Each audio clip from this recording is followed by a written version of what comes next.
Welcome back to the Viper Mining channel. Today I want to go over another question that I've been getting, and that is, what am I going to mine afterwards? And I did a video early on talking about nice hash and stuff like that, but trying to get a little bit more detail. And one of the things that nice hash on the OS, and that's how you get the profit switching, is that you usually have zero control over your GPU overclock. So I think you get, I loaded it up on a SSD drive. You get like low, medium, and high performance, which basically is your kind of like power limit, is what I can gather. Not sure exactly what they're doing for overclocking, nor is there any documentation on what they're doing for overclocking that I can find. And I'm hoping that I saw the survey came out with HIVEOS, and HIVEOS one, the big, I think it was the largest request was for profit switching. And assuming the profit switching does switch and it pays out in, like, say, Bitcoin, that would work. But as long as it's not going to switch profits to 7 different coins. All right.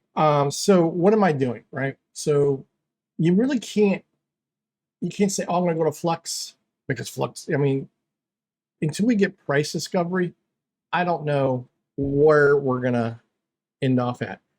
What hash rate are you going to get, in the sense of what's the difficulty going to be? How much coins can you make? Son of a Tech did, and a lot of, and I joined in as well. I split my rigs between Flux and Ergo. How much hash power is going to move off of ETH? Who knows?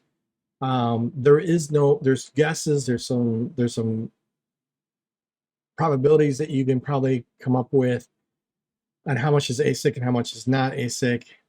And then also, who's going to be able to maintain a profit, or who's willing to mine at a loss and cover their electric bill, stay out of their pocket. All good questions. Don't know. Who knows what those answers are? So what can you possibly do pre-merge, right? And so you can kind of figure out what your ideas are to go, right? So I am looking at, and I've mined all these coins already, but Raven coin, Ergo, and this is my thinking, right? My opinion, and please don't take this as financial advice. But I'm looking at Raven coin, Ergo, Flux, possibly ETC. I am encouraged that ETC is trying to get some smart contracts out there, some NFTs. They're trying. I think they realize that there's an opportunity from them to kind of like expand, and which is good, right? The more of the ecosystem across these different chains that get developed out and explored, much better, right? And for right now, I made a couple decisions. One, unless I find a GPU that is like dirt cheap, for instance, and I've been watching the pricing on all the GPUs, and I am kind of favoring NVIDIA at this point. I have in the past, but so I am really going to favor NVIDIA at this point. What I'm looking at is, what are the pricing? So for instance, a 1660 Super on Amazon's about $359, $349, depending on the year it was made. If somebody, or I find a 1660 Super for $200, I'll probably jump on that, right? I can either resell it later or build out a system and sell it, whatever. I mean, my family's always looking for parts, so that'll work out just fine. The thing that I want to look at, though, is overclocks, right? because now with the LHR 100% unlock, overclocks have all changed, and that also has changed on any ETH hash algorithm. So anything for ETC, Metaverse, ETHO, all those are underneath the LHR. So those overclocks have all changed now, right? And so kind of got to figure that out, right? And like even Ergo's, even though it's on all Lycos, it's close enough to ETCs, to ETH hash, that there is some hindrance there. But I haven't seen that now in the LHRs. That seems to have gone away. Not 100%, but definitely game changing, right? So I'm trying to get all my overclocks in a set. I'm trying to read up on all the different altcoins that might be interesting to me, right? So I'm going to take the approach of I have my different rigs. So many rigs are going to be on for profit. So many rigs are going to be for stacking. So many rigs are going to be for potential moonshots, speculative, and go from there, right? So I've been using, so if you go to Two Miners, and the reason why I'm going to use, is going to be one of the probably a heavily used Two Miners. Although I noticed Fearl has got a lot of hash rate on Two Miners, so I might look to be able to support that system if I decide to go Fearl, a different pool, because I also don't want an attack on a blockchain that I'm going to be involved in, right? So I'll do my part and make sure that I'm not contributing to a 50-50 or 51 attack. So Two Miners has got this nice little calculator thing, which only works for their pools, right? So, but you can either go your hash rate here if you know your hash rate for each of these, which if you're just figuring out what the overclocks and the hash rates are, you're not going to know that right now, right? So go by the model. So I just took the farm that I always use for when I do videos. And so if I look right now, I've got 1660 supers in there. I got 6 380s, one 380 Ti, and I have one 68 XT out there on that farm. So going down here, I can see now where of course, ETH is the most profitable, right? But forget ETH because, and I think it's kind of funny how they got their banner here right below ETH because they know this is what people are doing, right? So now the red here is, if you're not familiar with this calculator, is the DAG size is bigger than 6 gig on Cortex, and my 1660s will not mine Cortex. So that's why it's red. It's telling me some of my GPUs will not mine on this. Now, Cortex, I've been reading the white paper, checking out their website, and so the website's got some issues with it, I found, but also I like the concept. I'm an engineer at heart, right? I have a double degree, engineering and marketing, but my engineering side, and which is what fuels all my crypto passion, is AI. I think AI is something that's really kind of cool, right? And Cortex has got some of that involved, and at least that's some of the stuff they're trying to go into if you read their papers. However, I don't think they're ready yet for any kind of huge migration to come over. I downloaded their wallet, which is another thing you should start setting up, is the coins that you think you want to mine, get the wallet set up, right? Get your flight sheets set up and get the wallets into HIVEOS or into whatever if you're gonna use Windows. And I would highly recommend HIVEOS over Windows because it's going to be a lot easier to switch between coins if you have all your flight sheets pre-made and your wallets pre-made. And even if you don't, it's a lot easier, I think, than on Windows. And I'll leave a link down below also for HIVEOS. You can support the channel. It costs you nothing. Plus, it's just a referral link. I think I get like, I don't know, after so many, I get a day's worth of free mining or something like that. But I really believe in HIVEOS. I really like these guys. I just kind of wish their country wasn't at war. But so if you look at what's going on with Cortex, their wallet they have an iOS, an Apple phone wallet, they have a Google Chrome wallet, an Android wallet, and a Windows wallet. I don't have Android or Windows, so I have to use an iPhone. Wallet loads, did my seed, did my backup. Well, it won't work from that point forward. Deleted it, imported the seed, still doesn't work. Deleted it again, started over, scratch, new username, everything else still locks up. So I thought, oh, let me try the Chrome extension. Doesn't even load, says it's invalid. So there's some serious work that needs to be done there. So I won't touch Cortex until the developers start fixing some of their basic issue, basic fundamentals of what needs to happen. I like Fearl. So if you look at, so then based on my current setup, my next logical choice would be Fearl at today's prices and at today's difficulties, right? Today's difficulties, right? So if you look here, this is the net hash, right? This is what's out there, 71.2 gigahash for just 2 miners, right? So I want to make sure that this is, if Fearl becomes a viable coin to profit off of, a lot of people are going to go to it, right? So that difficulty is going to be much higher. So this $1.76 a day may not be the price in which I'm sorry, that's the $1.76. That's the price right now. My 1908 a day is not going to be possibly there. It might be 17, it might be 15, because the difficulty is going to be up there. Everybody else is going to be there, right? Same with Ravencoin, Classic. So, but what I'm looking at is what comes up amongst the top here, right? So this is all the pools in which 2 miners have, right? So there's automatically for this, I mean, it doesn't make it worthwhile.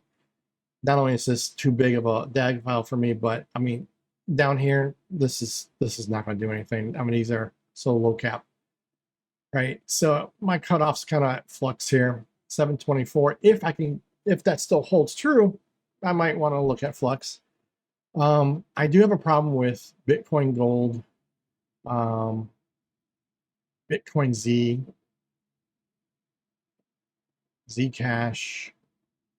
Anybody that's forked off another chain and they're trying to kind of like cash out on the name, kind of makes me feel like, at least my opinion, and this is my humble opinion, that they're lazy in the sense of, and the person may not be lazy, the developer, but it just seems like a lazy way out to get name recognition, right? You're trying to mislead me thinking that's Bitcoin or has something to do with Bitcoin. I just, that's kind of like a red flag for me and already a big check mark against that altcoin. Even though right now you can make $12.33 a day on that. I don't know. I want to kind of look at everything from a landscape standpoint, right? So we're all familiar with Fearl, Ravencoin, ETC, Ergo. Concealed network, I'm not too familiar with it, so I have been now starting to read their white papers, trying to see what's going on here along with Beam. And then the other thing too is if you go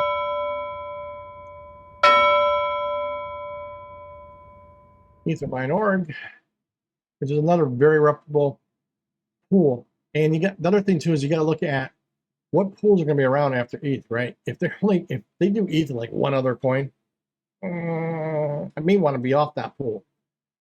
But EtherMine, I think they got a reputation they got to protect, and they're staking. I think they're the first pool to actually stake ETH. So, but if you look at mining here, what did they got? They got Ethereum, right? Zcash, Classic, Beam, Raven, and Ergo. So Beam is popping up over here as well. So that means I'm going to look at Beam probably. Now the metaverse, I'm intrigued here. Now granted, it's a little bit more than Flux, but if this truly has something, if this name's not that misleading, I haven't done any research yet, but if this name's not misleading and it does have something to do with metaverse and Web 3.0, then I might be very interested in that, especially as a speculative coin, right? Because I really think that's going, there's a lot of direction going there, right? There's a lot of development there. And if it's not multiple metaverses, it'll be one big one eventually, or two big ones. But what is going to happen is I think a lot of technology will be built around that, and there could be a lot of opportunity there, right? And that's what we're looking for, it's opportunity. So next on this, and it's not because of my 1660s, this is the only farm that actually has 1660s. So and it's the only set of cards I actually have 6 big on. I do have a couple, and they're actually turned off already. I got a couple rigs that got 380s on them, just for the fact that they were my first cards. And for a long time there, I was just kind of stacking up ETC with them, but it's to the point where they burn so much power now to what I can actually get. So those are actually turned off. And then, so I'm gonna look at Beam. I like Ergo. I think there's a lot to have there as well. Now again, and then look at the platform. Look at the chain. Look at the ecosystem. They got ETF, not ETFs. They got NTFs. They got smart contracts, and they've got a lot going on. And they also have a mixer for privacy, so it's kind of nice. I don't know what this is. I mean, I haven't looked into this yet. But so basically from this line Flux, I might look at Expanse. Somebody was telling me about Expanse and Grin, but I'm not sure about these two. And I don't know, but I'm pretty sure ASICs are in here in the Grin. I thought I saw an ASIC because I've been shopping around for ASICs. I want to get a couple of Bitcoin ASICs, one to review on the channel here, but also I want to diversify away, not just GPU mining, but also a couple ASIC miners. So I might look at Expanse here, but not too much further below Flux here from the standpoint. And that's kind of what I'm doing. So, and if you haven't done a flight sheet yet and want to know how to do a flight sheet, they're real easy. I'm happy to do a short video on it or set up your wallet. I will say the one thing, do yourself a favor. The flight sheet, when you have to go out to the farm in order to make your flight sheet and your wallet, even though you might click make wallet, add wallet, or flight sheet within the rig, it brings you out to the farm. But then on the bottom it says global. Click on global. So this way, no matter what rig you got running, you'll see that flight sheet or you'll see that wallet. Otherwise, you won't see it. And then just go through it. And then what will happen is you'll have a stack of wallets and you have a stack of flight sheets. And then once you make your decision where you're going to go, you can either delete them that you're not using and do that. It would be nice if, Hive would make it where I can put a folder like not used or kind of section them off or tag them off, kind of like how they do with the rigs. That'd be nice if you could do that. But that's kind of like my prep now before the merge. And so the first public test is going to be on their shadow test, whatever you call those, is June 8th. And then it should be anywhere between 2 or 4 weeks in between each one. So you're looking at end of August, early September, if all goes well, right? And to be honest with you, being a developer in a long time ago, but being a developer,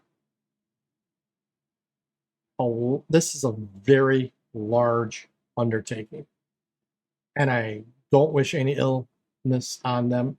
I know a lot of people are staking. I know a lot of people are not staking. I am personally not staking just for the fact that if you can't tell me when I can unlock my coins, that's my money you're talking about, right?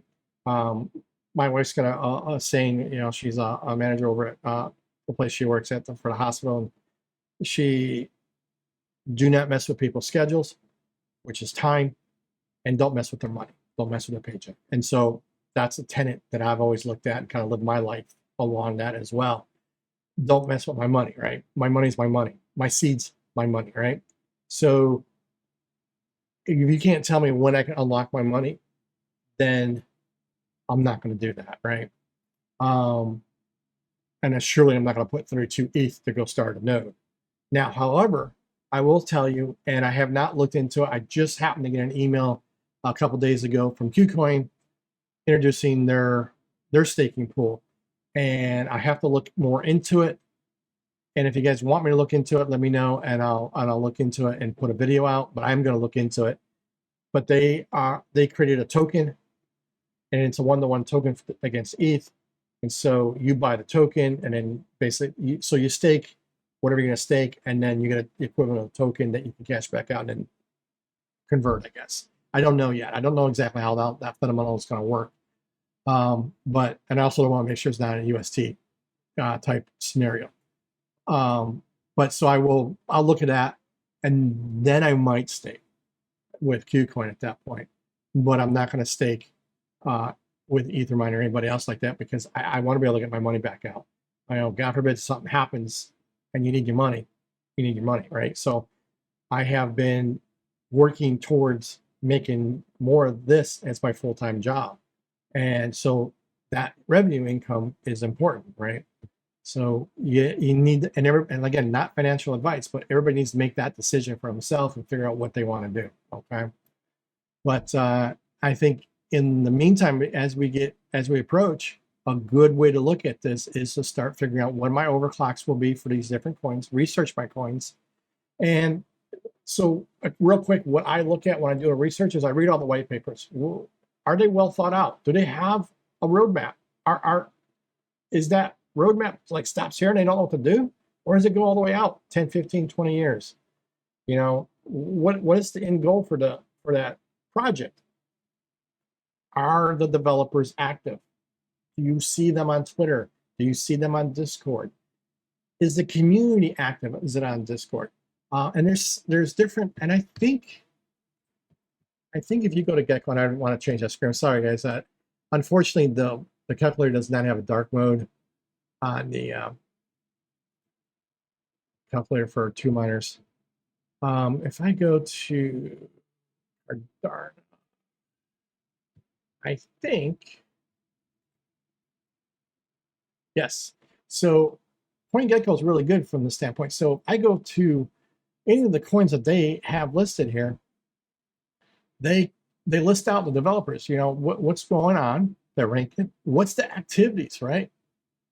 How many pools are going out, stuff like that. And then you can turn around and you can see social, and it pulls all the data for you, which is really nice. Now I don't know if this is real time or if it's updated daily, weekly, but it gives you a good head start, right? So Reddit, there's just under 700,000 subscribers to ADA. What's this? Reddit for active accounts, 686. So lots of subscribers, active. This could just be even me, for example. I know I am a subscriber to Cardano ADA on Reddit, but I don't really do anything with it. I don't post. I don't do anything on there, right? I just kind of see what's going on. I read some of the comments. I might make a comment here and there, but for the most part, I don't, right? And so this number doesn't really scare me that it's so much smaller than this number. How many posts per hour? That's kind of interesting, right? So I can see that every hour is 2.5 posts. That's pretty good. Average new comments per hour. That means people are active, right? So 2 posts an hour, but yet there's over 100 comments per hour. Active community, right? Followers, just shy of 850,000. Telegram, just a little over 40,000. Pretty good, right? And then it gives you a nice little graph, right? So you can see what's going on. Security. It talks about this. So they have this security that they use. I'm pretty sure this is certified. These guys actually go out and certify. So their platform audit, 100%. Bug bounty score, 40%. Insurance score, they don't do any kind of insurance. And if you look at our analysis, there's nothing here. Sometimes there is. And here's some updates on what's going on. Now, these are all old updates, and I don't know what Beam updates are, to be honest with you. Beam's no longer even supported, so there you go. That's why they're old. Yeah, but so that gives you a nice start to see what's going on. And then, of course, up here, one of the other things I look at is the website, obviously, and their white papers. How's their Explorer? Like Cortex, another thing. When I went to go click on their Explorer, it would time out constantly. It must have took me about 20, 22 times to actually get it to come up. And then only load halfway and tell me an error. So again, huge issues, I think, with Cortex.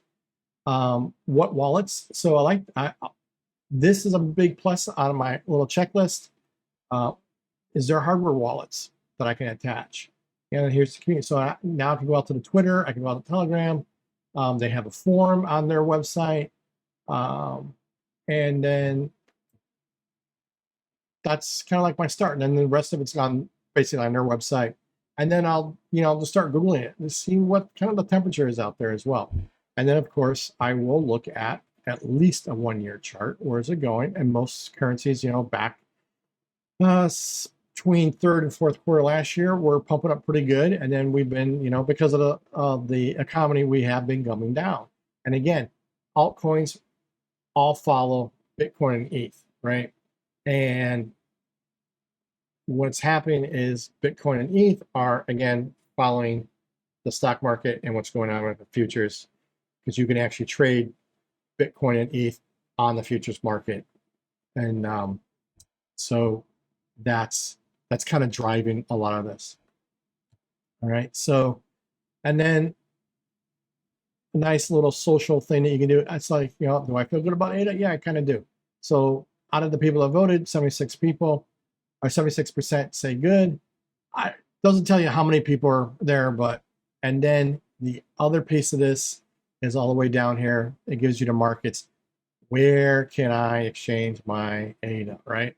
So Coinbase Exchange, which I think is way expensive for what you get. I'd rather see Binance, KuCoin, FTX.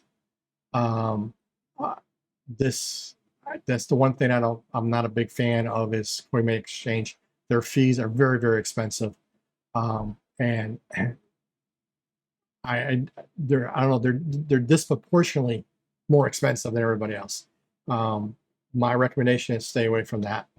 There's better options out there.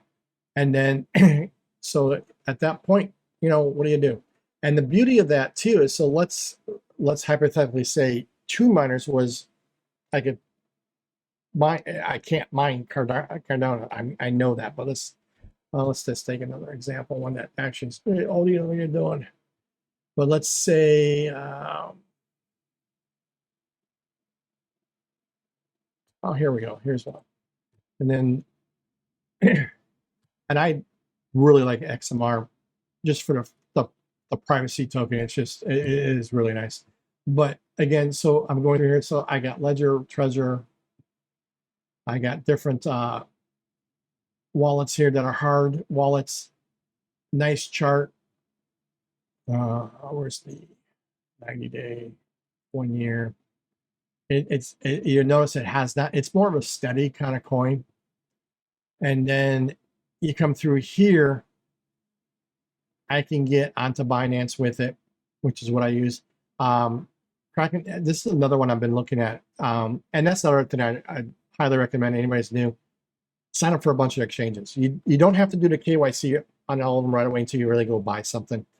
But have the exchanges kind of preset, because you never know what you might need it. And if there's an airdrop coming or something's going on, you may not have that much time to go set it up. So I do have KYC on a couple of them, and a couple of them I don't. Just for the fact I just either didn't like what I saw and I didn't go any further. But anyway, so you got options here, right? So now if I'm mining this, I know I can get myself out of this, right? And let's say XMR was being, I actually think 2 miners is doing XMR. Maybe not. Thought they were. Let's look. Or maybe that was that might have been Nanopool that's doing XMR. I take that back. Oh no, they are doing XMR. So, and that's the G. So a lot of people use I know you can GPU mine this, but it's not really, you're better off with a CPU. But I can convert this, they'll mine, I can go right to Bitcoin, and that's what I want to go do. So if I can mine something that goes right into Bitcoin for a while, if it doesn't have an exchange that I have easy access to, but I can go to Bitcoin with it, 2 miners is an option, nice hash. Now remember, I did a video where you can mine to nice hash using HIVEOS. You won't get the profit switching, but at least then you can get paid out in Bitcoin, right? So I know this video is getting long and it's a nice talking head video, but I hope you guys kind of enjoyed it. Any questions, let me know. Be safe, be profitable, and God bless you guys.